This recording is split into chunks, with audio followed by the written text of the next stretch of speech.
Get ready for the countdown. 10, 9, 8, 7, 6, 5, 4, 3, 2, 1, 0.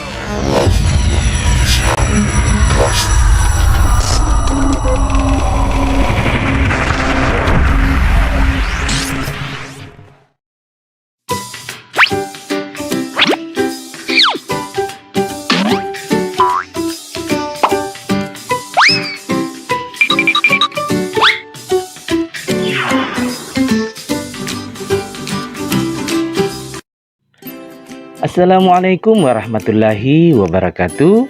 Hai anak-anakku yang cerdas. Selamat datang di channel YouTube Pak Ridwan. Nah, apa kabar anak-anakku yang cerdas? Pak Ridwan berharap kalian dalam keadaan sehat walafiat. Nah, pada hari ini kita akan belajar bersama-sama untuk mata pelajaran tematik kelas 5.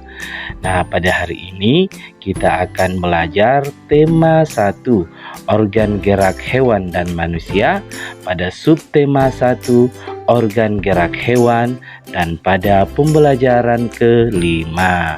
Nah, mari anak-anakku yang cerdas, kita belajar dengan penuh semangat.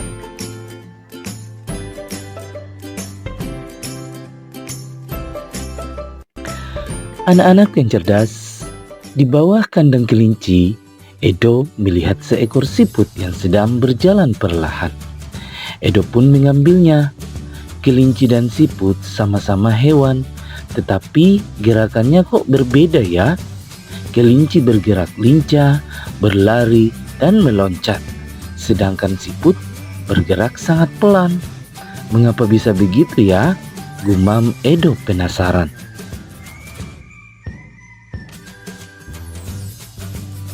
Nah, anak-anak yang cerdas, mari kita amati kedua hewan berikut ini.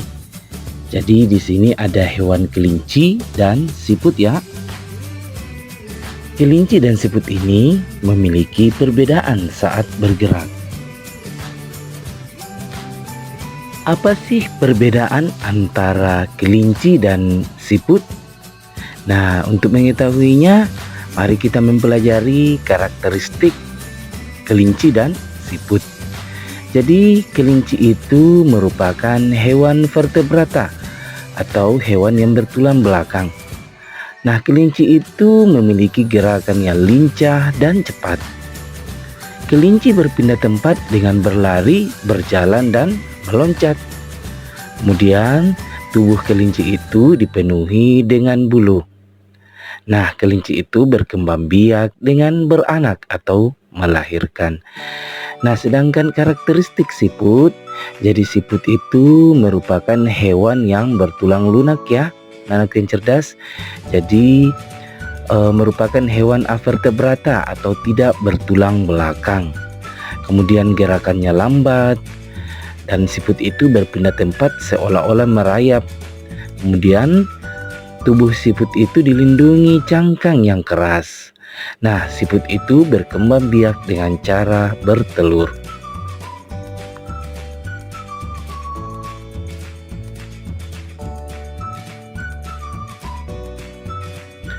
Adapun ciri-ciri hewan avertebrata lainnya, antara lain biasanya susunan syarafnya berada di perut, memiliki rangka luar, dan otaknya tidak terlindungi oleh rangka. Nah, kalau hewan vertebrata itu biasanya otaknya dilindungi oleh rangka kepala ya, anak-anak yang cerdas. Nah, contoh hewan avertebrata itu antara lain siput, serangga, cacing, ubur-ubur, cumi-cumi, dan lain-lain. Anak-anak yang cerdas, mari kita amati organ gerak siput berikut. Jadi di sini kalian dapat melihat bagian dalam organ siput. Nah, anak-anak yang cerdas, jadi organ gerak pada siput itu adalah kaki perut dengan bentuk pipih dan lebar.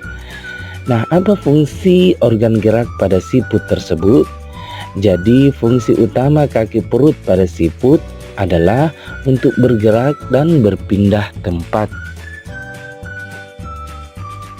Anak-anak yang cerdas, di sekitar kita banyak loh jenis hewan avertebrata.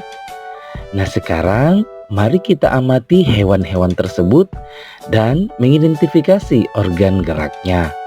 Nah kalian bisa tuliskan hasilnya pada buku kalian masing-masing ya. Nah dalam bentuk tabel seperti contoh berikut ini.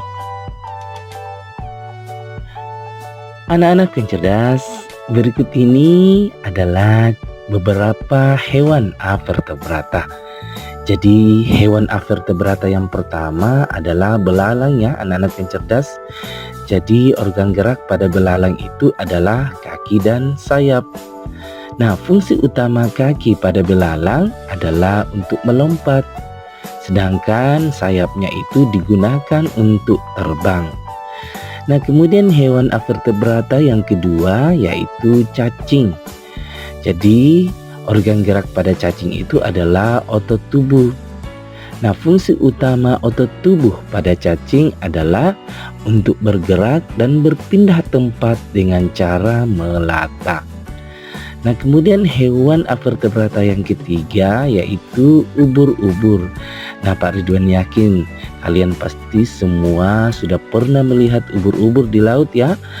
Jadi organ gerak pada ubur-ubur itu adalah tentakel. Nah fungsi utama tentakel pada ubur-ubur yaitu untuk pergerakan naik dan turun di dalam air.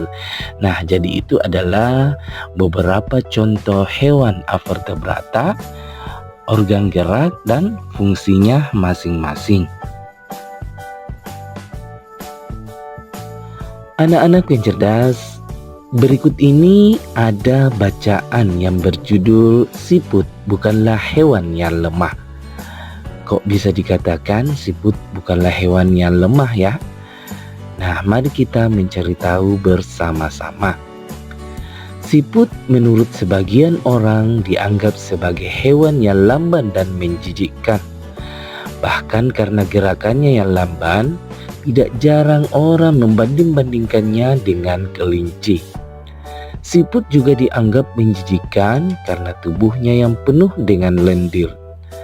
Sebenarnya siput memiliki kelebihan dan keistimewaan loh. Kelebihan dan keistimewaan siput ini merupakan karunia Tuhan yang tidak dimiliki oleh hewan-hewan lain. Lalu apa saja kelebihan dan keistimewaan siput tersebut?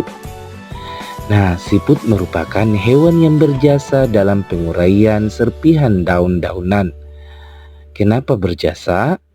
Karena siput memakan daun-daunan dan menjadikannya bagian-bagian yang kecil atau serpihan sehingga mudah untuk diuraikan oleh bakteri pengurai.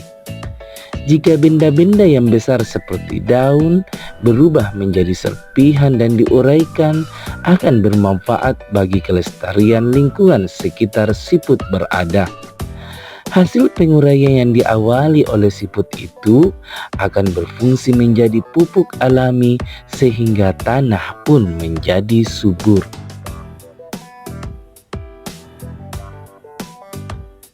Siput adalah sang pengembara yang mandiri. Meskipun siput berjalan lamban, namun siput memiliki stamina yang sangat bagus loh anak-anak yang cerdas. Daerah pengembaraan siput pun sangat luas. Pengembaraan siput dimulai sejak siput menetas. Setelah menetas, siput langsung mandiri.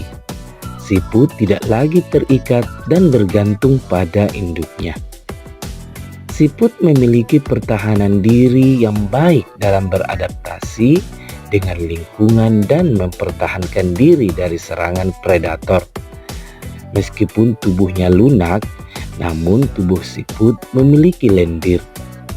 Lendir ini berfungsi sebagai minyak pelumas dan pelindung bagi tubuhnya ketika berjalan di permukaan. Jalan sekasar apapun dan seterjal apapun akan mudah dilalui tanpa tubuhnya terluka. Selain itu, siput juga dikaruniai Tuhan dengan cangkang. Nah, apa ya fungsi dari cangkang yang ada pada siput? Jadi cangkang ini berfungsi sebagai rumah yang memberikan kenyamanan dan keamanan bagi tubuhnya. Cangkang juga berfungsi sebagai tempat persembunyian ketika ia terancam oleh lingkungan atau predator. Meski terik panas ataupun hujan, siput tetap bisa hidup nyaman dan aman dengan cangkangnya. Predator pun akan kebingungan untuk memangsa siput karena tubuhnya terlindungi oleh cangkang yang keras.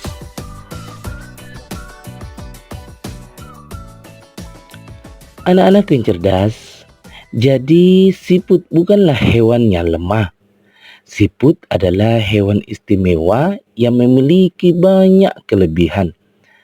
Siput diciptakan Tuhan dengan kekurangan sekaligus dengan kelebihan. Begitu juga dengan manusia, diciptakan Tuhan dengan kelebihan dan kekurangannya. Oleh karena itu, kamu tidak boleh menyombongkan diri dengan kelebihan yang kamu miliki.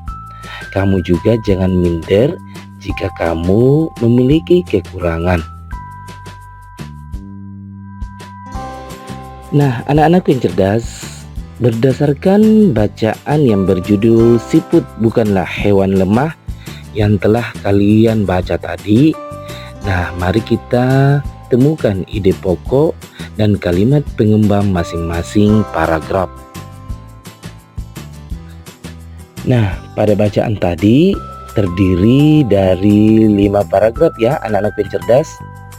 Nah, misalnya paragraf pertama, ide pokoknya itu siput menurut sebagian orang dianggap sebagai hewan yang lamban dan menjijikkan. Nah, kalimat pengembangnya yaitu bahkan karena gerakannya yang lamban, tidak jarang orang membanding-bandingkannya dengan kelinci. Siput juga dianggap menjijikkan karena tubuhnya yang penuh lendir. Jadi, kalimat pengembang itu adalah kalimat sesudah ide pokok ya. Nah, selanjutnya paragraf kedua. Ide pokoknya, sebenarnya siput memiliki kelebihan dan keistimewaan.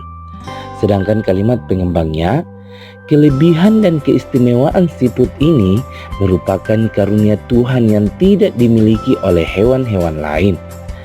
Apa saja kelebihan dan keistimewaan tersebut? Nah, selanjutnya pada paragraf ketiga, ide pokoknya, siput merupakan hewan yang berjasa dalam penguraian serpihan daun-daunan. Sedangkan kalimat pengembangnya, kenapa berjasa? Karena siput memakan daun-daunan dan menjadikannya bagian-bagian yang kecil atau serpihan, sehingga mudah untuk diuraikan oleh bakteri pengurai.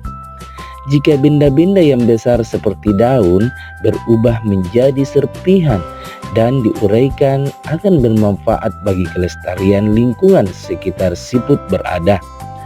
Hasil penguraian yang diawali oleh siput itu akan berfungsi menjadi pupuk alami sehingga tanah pun menjadi subur.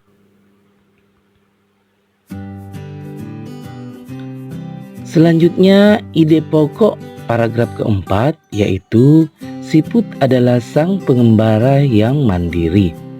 Nah, kalimat pengembangnya adalah meskipun siput berjalan lamban, namun siput memiliki stamina yang sangat bagus.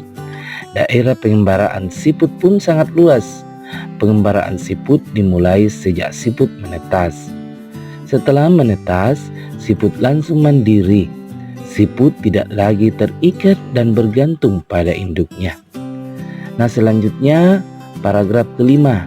Jadi ide pokok dari paragraf kelima yaitu siput memiliki pertahanan diri yang baik dalam beradaptasi dan juga dalam mempertahankan diri dari serangan predator. Nah, kemudian kalimat pengembangnya itu yaitu meskipun tubuhnya lunak, namun tubuh siput memiliki lendir. Lendir ini berfungsi sebagai minyak pelumas dan pelindung bagi tubuhnya ketika berjalan di permukaan. Jalan sekasar apapun dan seterjal apapun akan mudah dilalui tanpa tubuhnya terluka. Selain itu, siput juga dikaruniai Tuhan dengan cangkang. Cangkang ini berfungsi sebagai rumah yang memberikan kenyamanan dan keamanan bagi tubuhnya. Cangkang juga berfungsi sebagai tempat persembunyian ketika ia terancam oleh lingkungan atau predator. Meski terik panas ataupun hujan, siput tetap bisa hidup nyaman dan aman dengan cangkangnya. Predator pun akan kebingungan untuk memangsa siput karena tubuhnya terlindungi oleh cangkang yang keras. Anak-anak yang cerdas, pada pembelajaran sebelumnya, kamu telah mempelajari ragam gambar cerita atau ilustrasi. Dalam membuat gambar cerita, kamu juga harus mengetahui corak gambar cerita atau ilustrasi. Nah, sekarang mari kita mempelajari corak gambar cerita atau ilustrasi. Jadi yang pertama itu adalah realis. Apa itu realis? Jadi realis merupakan gambar yang dibuat seperti keadaan aslinya, baik bentuk, ukuran, dan tata letaknya. Contoh dari realis seperti lukisan yang berjudul Kapal Dilanda Badai karya Raden Saleh seperti berikut ini. Corak yang selanjutnya yaitu karikatur. Karikatur itu apa? Jadi karikatur merupakan gambar yang melebih-lebihkan atau mengubah dari objek aslinya. Jadi gambar karikatur menyajikan objek dengan karakter yang lucu dan aneh. Biasanya gambar karikatur mengandung kritikan dan sindiran. Jadi ini adalah contoh corak karikatur ya anak-anak yang cerdas. Nggak butuh narkoba, main bass saja. Nah, corak yang ketiga yaitu kartun. Jadi kartun merupakan gambar yang berfungsi untuk menghibur dan berisikan humor. Jadi gambar kartun itu dapat berupa tokoh binatang ataupun manusia. Selanjutnya corak yang keempat yaitu dekoratif. Jadi dekoratif adalah gambar yang disajikan dengan mengubah bentuk objek aslinya namun tanpa menghilangkan ciri-ciri khasnya. Nah, misalnya gambar dekoratif ini ya. Jadi ini adalah dekoratif hewan dan tumbuhan. Jadi ini nampak aslinya, tapi ini dibuat dan disajikan dengan mengubah bentuk aslinya. Nah, sekarang coba kalian buat gambar ilustrasi mengenai cerita siput bukanlah hewan lemah. Jadi, kalian bisa memilih salah satu corak gambar yang tadi sudah Pak Ridwan jelaskan ya. Jadi kalian bisa memilih corak realis, corak karikatur, corak kartun, ataupun dekoratif. Nah, anak-anak yang cerdas, misalnya di sini Pak Ridwan membuat contoh corak kartun siput. Jadi, kalian bisa mengubah dalam bentuk realis ya atau corak realis. Berarti kalau diubah ke dalam corak realis, berarti bentuknya seperti siput yang asli. Nah, kalian juga bisa mengubah ke dalam corak karikatur. Berarti ada pesan yang dilebih-lebihkan dan ada pula bentuk yang dilebih-lebihkan. Nah, selain itu, kalian juga bisa mengubah ke dalam corak dekoratif. Berarti dibuat dalam bentuk hiasan. Gambarkan kembali organ gerak salah satu hewan avertebrata. Jadi kalian bisa menggambarnya di buku tulis kalian masing-masing ya. Nah, misalnya di sini Pak Ridwan memilih hewan avertebrata laba-laba. Jadi setelah Pak Ridwan menggambar laba-laba, Maka di sini Pak Ridwan menuliskan pelajaran apa yang dapat kita petik atau yang dapat kita ambil dari hewan laba-laba tersebut. Jadi di sini Pak Ridwan menuliskan, jadilah seperti laba-laba yang terus-menerus membangun rumahnya ketika rusak. Ketika sarangnya dirusak, laba-laba ini perlahan tapi pasti kembali membangun sarangnya yang dirusak tadi.